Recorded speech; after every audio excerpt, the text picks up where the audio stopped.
Alien Earth a été officiellement renouvelé pour une deuxième saison, mais la première comportait de nombreuses imperfections et erreurs que la deuxième devra corriger. Allons, c'est l'heure de l'histoire, mon poulet au miel. On ouvre les petits volets. Cœur vaillant, œil sur la balle, on ne peut pas perdre.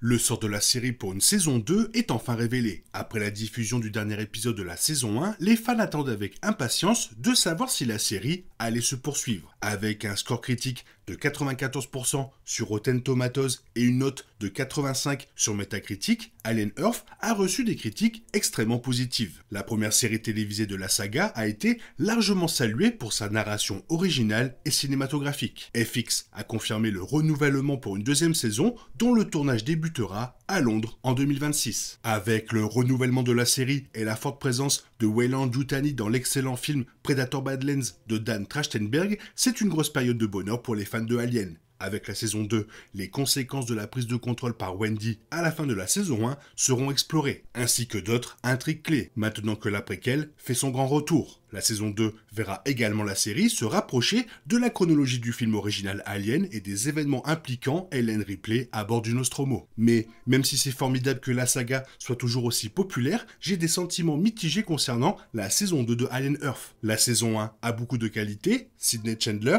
Timothy Olyphant, l'arrivée tant attendue des xénomorphes sur Terre, mais elle présente aussi quelques défauts que la saison 2 devra absolument corriger.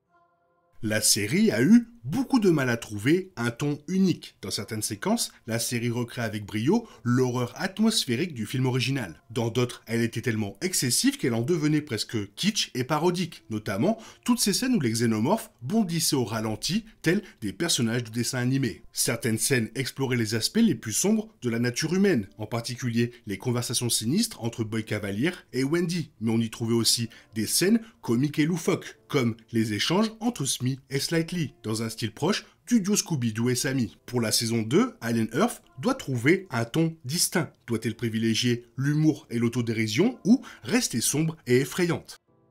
L'esthétique de la saga Alien a été initiée par H.R. Giger, l'artiste légendaire qui a conçu le xénomorphe, ses œufs, le Space Jockey et toutes les autres visions terrifiantes du film Alien de Ridley Scott. Chaque suite et chaque spin-off tente de recréer cette esthétique avec plus ou moins de succès. Or, la direction artistique de Alien Earth ne semble même pas chercher à imiter Giger. Ce dernier concevait ses monstres et ses mondes extraterrestres avec une sexualité sombre et perverse, une imagerie phallique omniprésente et des métaphores d'agression terrifiantes. Et la série n'y ressemble en rien. Les aliens de la saison 1 sont très éloignés du style de Giger. Le mouton mystérieux fait penser aux chèvres de Severance. Et l'alien en forme de poulpe évoque Gargantos de Marvel Comics. La direction artistique de la saison 2 doit se rapprocher nettement de la méthode de Giger.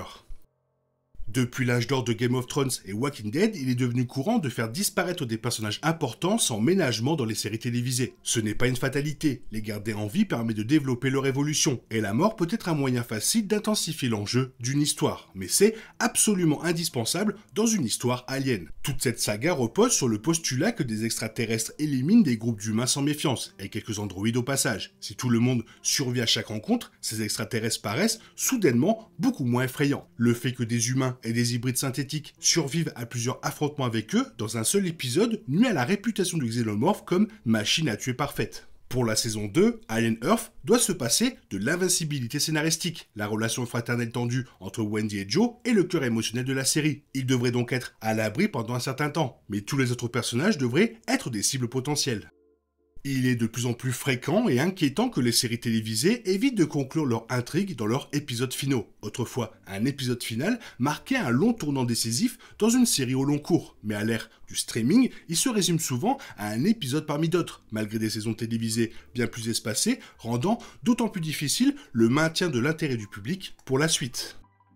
L'épisode final de la saison 3 de The Walking Dead d'Harry Dixon n'est qu'un épisode de plus. Celui de la saison 2 de House of the Dragon a continué de repousser l'échéance de la guerre épique promise dans le final de la saison 1. Quant à Peacemaker, son épisode final s'est davantage concentré sur la mise en place de futurs projets de l'univers d'ici que sur une conclusion satisfaisante à l'histoire en cours. Le final de la saison 1 de Alien Earth souffrait du même problème. Il ne donnait pas vraiment l'impression d'être un final. L'action était certes au rendez-vous, avec le xénomorphe de Wendy déchaîné, mais l'épisode ne concluait aucune intrigue secondaire, ni aucun arc narratif émotionnel. On avait le sentiment qu'un ou deux épisodes supplémentaires auraient été nécessaires pour boucler l'histoire. C'était peut-être intentionnel lors de la première saison, afin de laisser les spectateurs sur leur faim. Mais maintenant que le succès de la série est assuré, la saison 2 se doit d'offrir une véritable conclusion aux intrigues et aux arcs narratifs des personnages dans son épisode final. La véritable star de la saga Alien, outre Sigourney Weaver, est le xénomorphe lui-même. Comme son nom l'indique, cette race extraterrestre sanguinaire est au cœur de toute la saga. Cette terrifiante créature a captivé les spectateurs en 1979 et reste depuis le seul atout majeur de la franchise. Il est donc essentiel que les xénomorphes soient représentés fidèlement. Dans la première saison de Alien Earth, le créateur Noah Hawley a totalement mal caractérisé les xénomorphes. Certains fans se sont plaints de voir un xénomorphe presque mignon, soumis et amical, devenant le toutou de Wendy. Mais cette mise en place est plutôt logique, étant donné que la créature communiquait avec Wendy, le xéno doit croire que Wendy est la reine. En fait, le vrai problème existait dès le départ, et la saison 2 doit le corriger.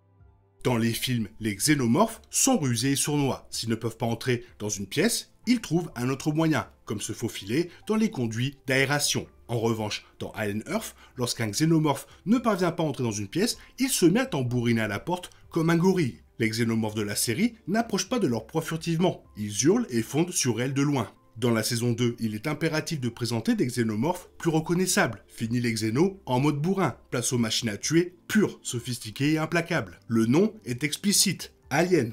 Impossible de donner à ces terreurs venues d'ailleurs des traits familiers d'un animal terrestre comme un singe. Elles ne sont pas de ce monde, elles sont l'inversion cosmique troublante de l'espèce humaine.